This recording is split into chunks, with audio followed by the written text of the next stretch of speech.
All right, sports fans, how's everybody out there doing? William Martin coming at you one more time here on YouTube with another edition of the 300 Pounds of Sports Knowledge Podcast. The New York Jets began this week with their own PR nightmare when they fired general manager Joe Douglas. And today, the New York Giants basically responded by saying, "Hold my beer," as they have released quarterback Daniel Jones. Now, it's not easy to be either a fan of the Jets or Giants because since 2012, these two teams who share MetLife Stadium have just two playoff appearances between them, both by the Giants. And over that stretch, they've combined for 17 seasons of at least 10 losses between them. Okay. And if you want to know why, the pro football scene in the New York, New Jersey area is so bad right now, then look no further than the ownership room. You've got Woody Johnson with the Jets, and of course, John Mara as the co owner of the Giants. And both the Jets and Giants are prime examples of what not having a quality quarterback in the NFL can do for a franchise. The Jets, for so many years, struggling to develop a quarterback has led to this Aaron Rodgers fiasco. We saw the Jets move heaven and earth to get Rodgers from the Green Bay Packers, and at the end of the day, Rodgers looks finished, okay? And then the Daniel Jones saga for the Giants, which finally reached its end this morning. The Giants have kept trying to tell the football world that Daniel Jones was fixable, and he's not. It's one of those where most of us knew Jones was not the guy when the Giants drafted him about 6 years ago. Okay. And it's one of those where the Giants, I do believe, are guilty of the scenario of this. If you keep telling yourself something enough, you'll believe it, and then you expect it to be true. The Giants organization kept telling themselves that Daniel Jones is a solid NFL quarterback. And at the end of the day, he never was. And of course, getting that one playoff win a couple of Januaries ago, added to that. But, let's look back at that. That was Daniel Jones's best year in the NFL. He still only threw 15 touchdown passes. And a lot of that was predicated off of the play of running back Saquon Barkley, who, of course, is no longer with the Giants. And of course, after that, we saw the Giants pay Jones handsomely. They lost Saquon. And of course, the rest is history.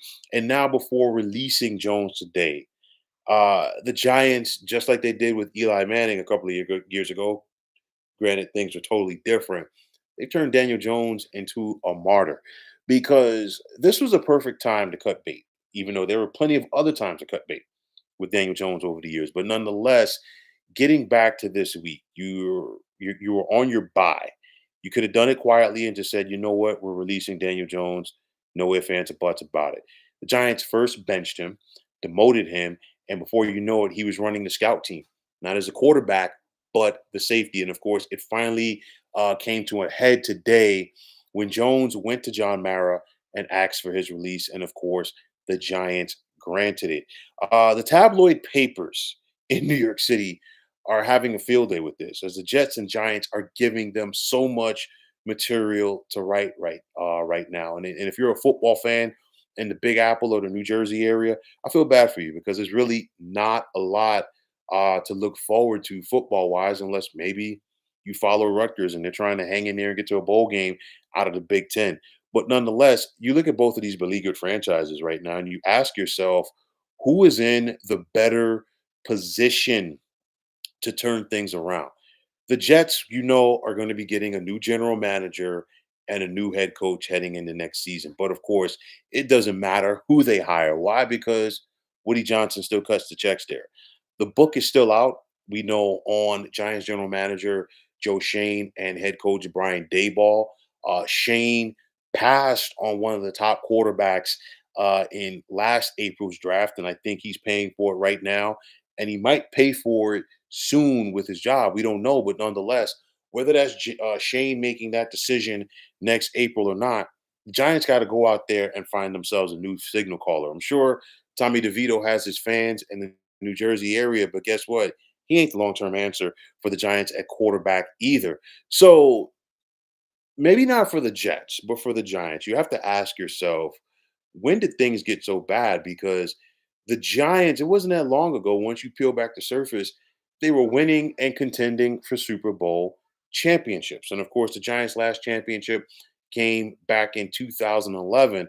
And who knew when the Giants knocked off the New England Patriots that February that it was going to be a struggle for this team? That Giants team there got old. Of course, they didn't do a good job of drafting and replacing those guys, and that trend has continued. And now, what you have on your hands, if you are the Giants, is a losing culture. So, how do you reverse that? First, it starts with the front office, then it starts with the coaching staff, and then you have to get the players in your building that basically hate to lose more than they enjoy winning. Do the Giants have that right now? I'm not sure, because you look at their 2-8 record and it's clearly going to say that they don't. But first things first, they've got to get a quarterback, whether it's through the draft, whether it's free agency. I don't know. But the Giants have to get somebody to galvanize this team. The talent, there is some talent there. I'm not going to say it's championship talent, but there is talent there to be better than what they are. And the right quarterback could at least give them a fighting chance to be maybe a 500 club or even better. But still, it starts with the quarterback position. For the Jets, wow. I mean, I've talked about this and I've been talking about it. Aaron Rodgers is done. Where do they go after this? I'm not sure. But the thing is, for both the Jets and the Giants, this is what happens when you draft bad, you don't develop your players, you have bad leadership, and then you have culture issues. And of course, in the case of the Jets, they were hoping that Aaron Rodgers was going to be the guy to get them over the top, but he's clearly showing A, that he does not have the physical football skills that he once did, and B, he is also putting on Front Street his bad leadership skills. And the Jets needed a leader at quarterback, and he clearly has not given that to them. So you look at both of these teams, and I think, like I said, the Giants do have some talent there. If they could find the right quarterback to have everybody rally around, this team could be more competitive and get some wins.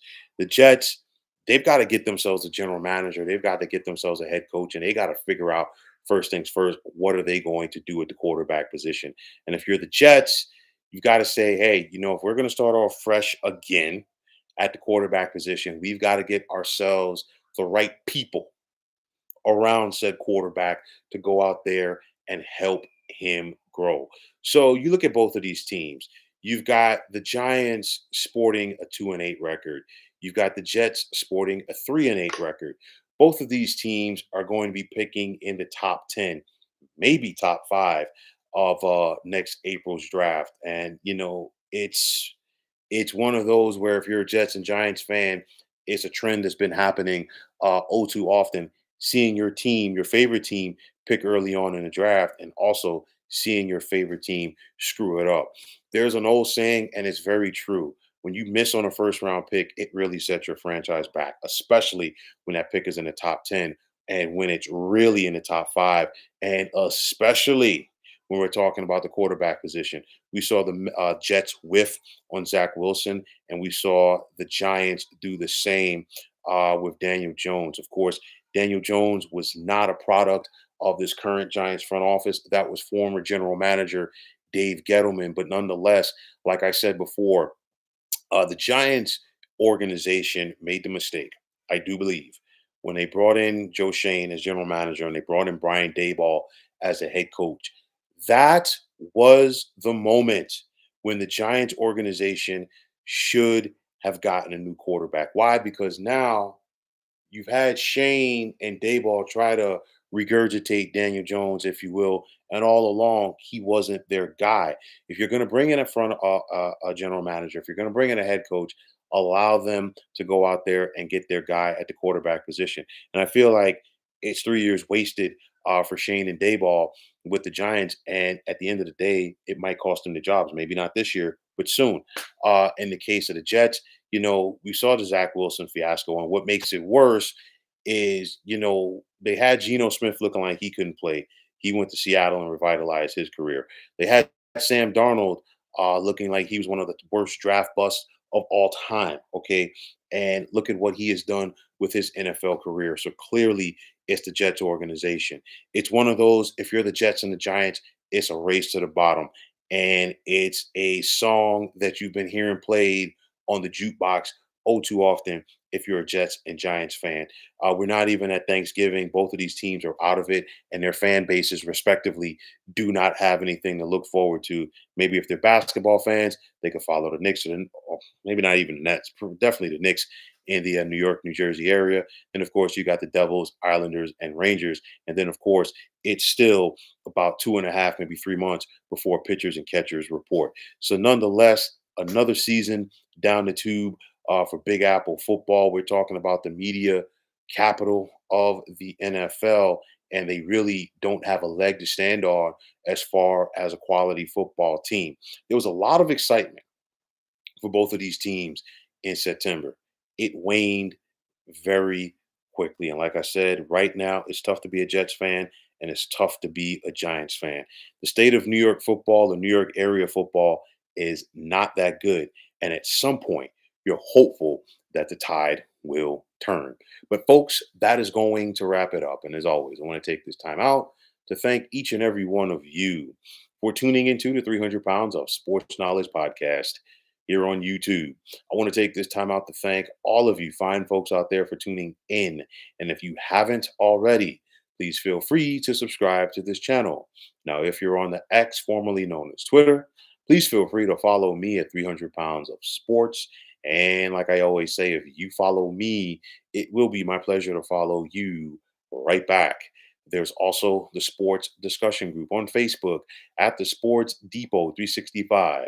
Now you can check it out. Drop a line and be a part of one of the better sports debating sites going on social media. So once again, fine folks, my name is William Martin, and I'm signing off. And I'm saying take care and have yourselves a wonderful day.